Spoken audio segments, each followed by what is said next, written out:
Hello everyone, आज हम लोग बात करेंगे ल्यूकोरिया के बारे में। सबसे पहले तो ल्यूकोरिया कोई बीमारी नहीं है, यह एक सिम्टम है। डेली लाइफ में हर औरत और लड़की को थोड़ा थोड़ा वजाइनल डिस्चार्ज होता है। नॉर्मली जो वजाइनल डिस्चार्ज होता है वो सफ़ेद रंग का, गाढ़ा, चिपचिपा और गंध रहित होता है। यह डिस्चार्ज लेडीज़ के प्रोडक्टिव ऑर्गन्स और प्राइवेट पार्ट के लिए फ़ायदेमंद होता है और यह अंदर के हार्मफुल बैक्टीरिया को पनपने नहीं देता और यह नॉर्मल प्रोसेस है। नॉर्मल वजाइनल डिस्चार्ज की मात्रा दिन भर में आधा से 1 चम्मच यानी कि 2 to 5 मिलीलीटर जितनी होती है। इसका पीएच लेवल स्लाइटली एसिडिक होता है जो कि 3.8 से 5.0 पीएच तक हो सकता है। यह एसिडिक मीडियम बैक्टीरियल ग्रोथ को कंट्रोल में रखता है। यह डिस्चार्ज मेनार्च यानी कि बचपन में पीरियड्स की स्टार्टिंग से लेकर मेनोपॉज यानी कि पीरियड बंद होने तक की उम्र तक होता रहता है। यह डिस्चार्ज औरत के शरीर में बनने वाले हार्मोन्स पर भी डिपेंड करता है। पीरियड चालू होने से ले तक नेक्स्ट पीरियड तक आने तक की समय अवधि को हम मेंस्ट्रुअल साइकिल कहते हैं, जिसमें अंडा निकलने, अंडा फूटने और अंडा डिस्कार्ड होने तक की साइकिल होती है। इस साइकिल में हार्मोन्स ऊपर नीचे होते रहते हैं। पीरियड्स ख़त्म होने के बाद वजाइनल डिस्चार्ज न के बराबर या फिर एब्सेंट होता है। पीरियड्स होने के 8 से 13 दिन बाद वो क्रीमी, थिक और स्टिकी टाइप का डिस्चार्ज होने लगता है। ओव्यूलेशन के समय डिस्चार्ज मात्रा में ज़्यादा स्लिपरी, कच्चे अंडे के सफ़ेद पार्ट जैसा होता है और आफ्टर ओव्यूलेशन कम और सफ़ेद डिस्चार्ज होता है। Pregnancy, sexual intercourse, birth control pills इस डिस्चार्ज को कम ज़्यादा कर सकते हैं, जो कि नॉर्मल है। लेकिन यही वजाइनल डिस्चार्ज में कभी कभी कलर में, क्वांटिटी में, टेक्सचर में बदलाव होने लगता है। इसके पीछे कुछ कारण हो सकते हैं, जैसे कि सबसे पहला है यीस्ट इन्फेक्शन। इसको हम वजाइनल कैंडिडियासिस के नाम से भी जानते हैं। कैंडिडियासिस कैंडिडा नाम की फंगस से होता है। इससे प्राइवेट पार्ट्स में खुजली, जलन, पेशाब में जलन और इसमें पनीर फटे दानेदार टाइप का डिस्चार्ज होता है।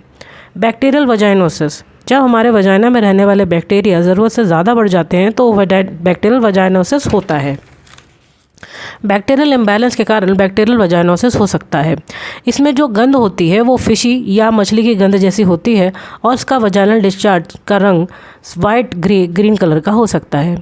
Pelvic inflammatory disease, uterus, fallopian tube और ओवरीज में होने वाले इन्फेक्शंस को हम पेल्विक इन्फ्लेमेटरी डिजीज़ कहते हैं, जो कि सेक्सुअली ट्रांसमिटेड भी हो सकते हैं, जैसे कि गोनोरिया और क्लमाइडिया।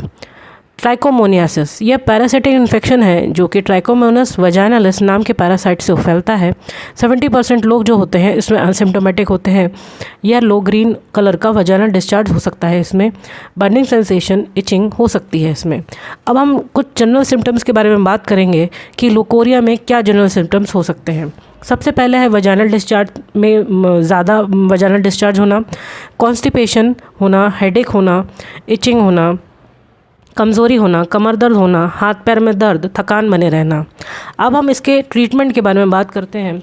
सबसे पहले तो इस जो ल्यूकोरिया होता है उसमें एंटीबैक्टीरियल मेडिसिन दी जाती हैं। सबसे पहला है ओफ्लॉक्सासिन, उसकी 200 mg की गोली चालू करी जाती है सुबह शाम। सिफिक्सिम ले सकते हैं इसमें 200 mg सुबह शाम। मेट्रोनिडाज़ोल ले सकते हैं 400 mg सुबह शाम और ऑर्निडाज़ोल 500 mg सुबह शाम। और ये जो एंटीबैक्टीरियल मेडिसिन है ये दिन में 5 दिन के लिए लेनी चाहिए।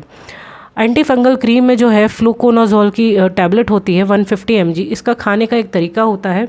इसको पहले दिन लिया जाता है, फिर तीसरे दिन लिया जाता है, फिर 5वें दिन लिया जाता है, फिर 9वें दिन लिया जाता है और फिर 11वें दिन लिया जाता है। इस तरीके से अल्टरनेटिवली हर 5 दिन के लिए लिया जाता है। अंदर रखने के लिए कुछ वजाइनल टैबलेट्स भी दी जाती हैं। क्लोमेट्राजोल वजाइनल टैबलेट्स, इसको लगातार 7 दिनों के लिए अंदर रात में सोते समय इन टैबलेट्स को अंदर रखा जाता है। तो तीसरा है किट्स। कई बार डॉक्टर जो है किट लिख के देते हैं। इसमें 2 गोलियां ऑर्निडाज़ोल की होती हैं, एक फ्लूकोनाजोल की होती है और एक टैबलेट अजिथ्रोमाइसिन की होती है। और प्रिकॉशंस में हमको खट्टे तीखे खाने नहीं खाने चाहिए, तेल वाले फ्राइड ऑयल फूड्स नहीं खाने चाहिए, सेक्सुअल को इंटरकोर्स नहीं करना चाहिए जिस वक्त हमको इन्फेक्शन होता है, कॉटन के और लूज़ अंडरगारमेंट्स पहनने चाहिए और हेल्दी डाइट लेनी चाहिए।